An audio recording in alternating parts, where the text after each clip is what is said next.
Okay, hey guys, what's up? Evil Zombie here. So today I want to review Icewind Dale, Rime of the Frostmaiden. And I've already thumbed through the whole thing. I've glanced at pretty much everything in it, but I'm actually studying through it now, and I've just started that not too long ago. And I'm obsessed. It's so cool. This book is so freaking awesome. Okay, one of my favorite things is it comes with a massive map that has all the 10 towns, and then it has the whole country map for all of Icewind Dale inside it. It's so nice. I like maps. Yeah, if you couldn't tell, I like maps. But the art, okay, let's start with everything first. The artwork looks great. It's cool. It makes you feel cold. It's chilly. It's perfect for winter, and that looks awesome.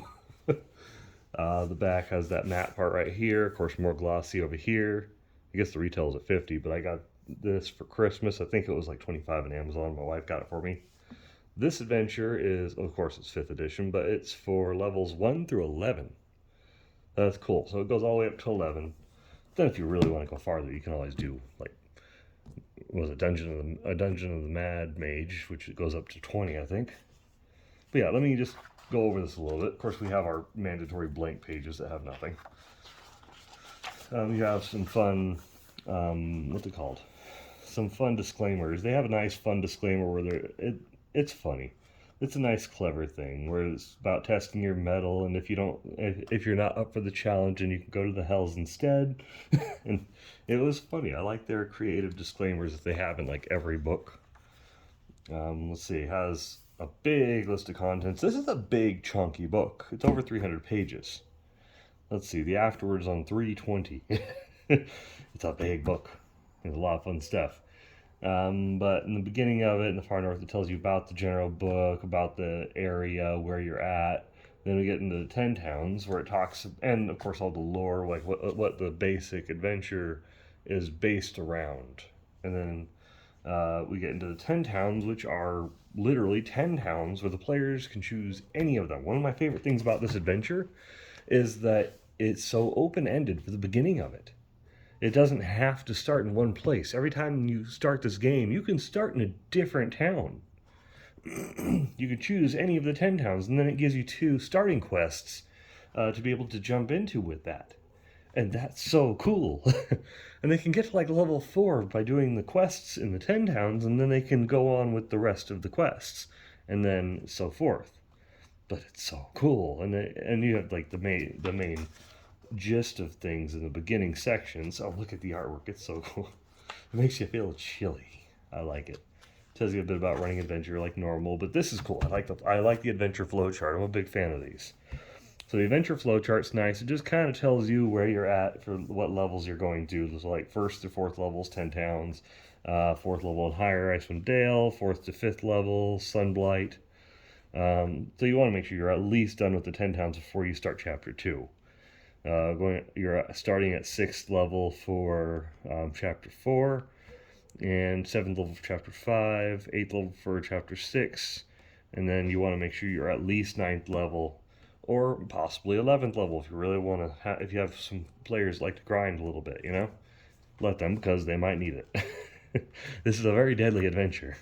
There's a lot of survival stuff in here. A lot of times I'm not really that much of a rules lawyer. I like to play with the rule of cool. It's fun. But this adventure in particular, I feel like it wouldn't do it justice if I just let the players do things because it was cool. I feel like you have to do weight encumbrance and travel speed and watching the temperatures. If they don't put on their warm clothing, they're gonna probably die. They're gonna suffer exhaustion. And cool artwork, of course, by the way. But I feel like that's a serious thing where I need to keep track of it, because it tells you DCs for everything, like frigid water. If they're, let's see, where are they at? If they're wet, then they have like the Constitution saving throw, how fast they can go per hour, like 1 mile per hour, with the dog sled.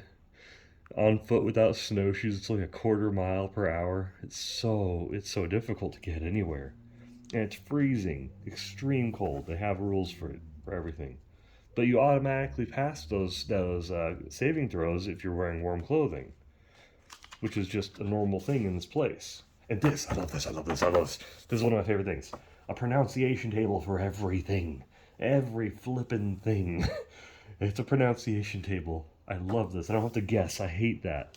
I hate being stopped and be like, okay, how do I say this person's name? It's all here. And then it tells who they are. It's a whole nice chart. I wish Curse of Strahd had this too. Um, but it doesn't have a chart this nice. This is so good. It's perfect. Oh yeah, it even has different rules for mountain travel. It's basically half of regular snow travel, half the speed. Um, so it's like only half a mile of dog sled. Dog sleds are also expensive, but we'll get to that later. Like it tells you the pricing of everything. I would suggest getting a DM screen for this that's made for this adventure. I don't have it yet. I'm thinking of getting that.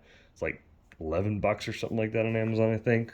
But with so many different pricing rules and specific things that would affect how your players can interact with this world, like, oh man, oh yeah, there's new character backgrounds and ties, and they have secret rules, and it's cool. Character secrets, it's a cool section.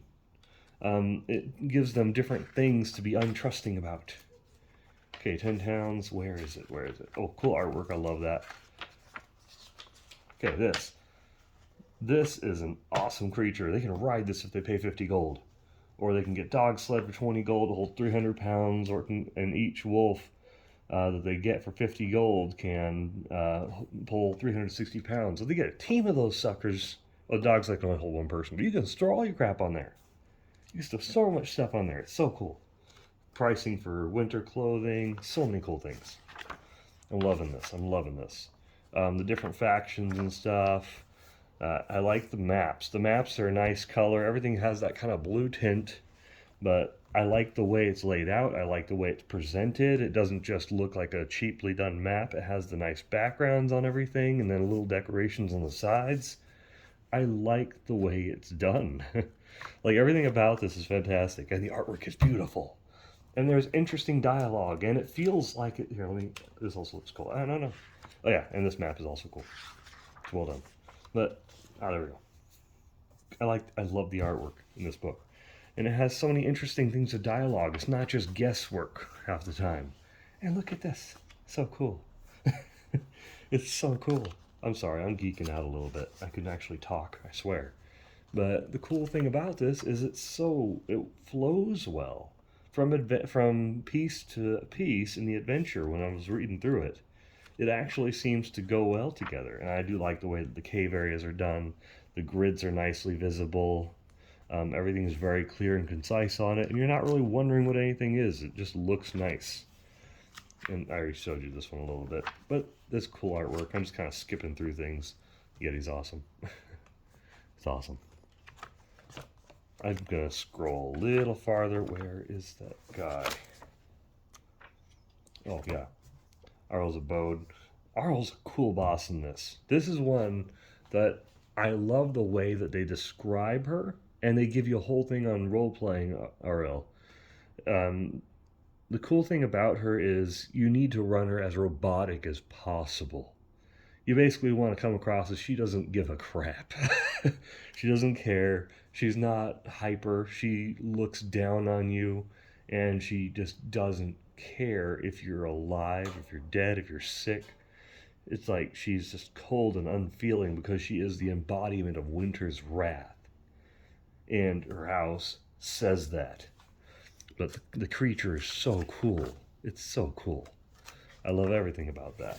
But the map work is beautiful. It gives you different levels and everything. The way it's handled is just, it's nice.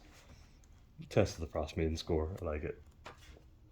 Where is her stat? Oh, it's way back here. The appendixes are also pretty nice. Oh, there we go. I'm not going to spoil that too much. I'm just going to show you the first one because it's on the cover. The first one is there's three forms for the DMs. I mean, no player is going to be watching this video this far, hopefully. But she has true justice done with how much they give her. Because, like, even in Curse of Strahd, which was one of my favorite adventures, they only give them, like, a couple pages. You don't get that much. Okay, so it goes over a whole section of role-playing her, what kind of things her lair has, of course, her weakest, first form, and if you manage to defeat that, then the cold, unfeeling Lady of Frost here. It's so badass.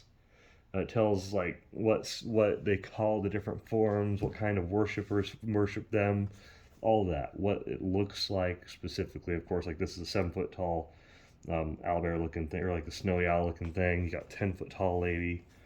It's cool. It's cool. I like the way that they handle her, and the way that they encourage you to roleplay her as an unfeeling person. And Brain. The little monster manual is also pretty cool. It has a nice winter twist for like everything, and I like it. I like Christmas time. I like snow, so this is a big thing for me. It's fun. The Durgar are a cool addition to this, and I'm curious because there's a whole dwarven area. There's shield dwarves in here, which are like hill dwarves, just a different type of dwarf. There are giants. So there's a race you can do in this book. Where is it? Oh, Goliath. There's a whole section on Goliaths, and they encourage you to actually do Goliath players because that's a race here. And that would be awesome to have a player that wants... See? Goliath player characters. And it tells you all the stats for it. That'd be so cool to have a player that wants to be a Goliath in here. Because there's different kinds. There's the warriors, the Goliath, the werebear. There's different kinds. I like it. This giant hair. Anyways, I enjoy it. It's cool. It's nice. There's magic items, of course. This is an important thing. Appendix E, Rime with Frostmaiden. This is where you actually read the rhyme, which is like the spell kind of thing. I'm gonna move that aside so you can see. I'm just gonna close that. So you can see the beautiful map. I do like the map. I like maps. I'm a big map fan. Look at this gorgeous map. It's upside down. Sorry. Boom. Look at that. Look at that. Well, that's so cool. I'm going to laminate this sucker. I'm going to have it up on the wall when we play, because they do say the map is for the players to be more familiar with everything in this. So the map is for the players. And here's all your 10 towns and the spine of the world, and then you have the sea of moving ice over here, the glacier over there. The 10 towns are so cool because they're all just trying to survive in this one hospitable spot that's kind of hospitable. And it's just tough as nails. People trying to live.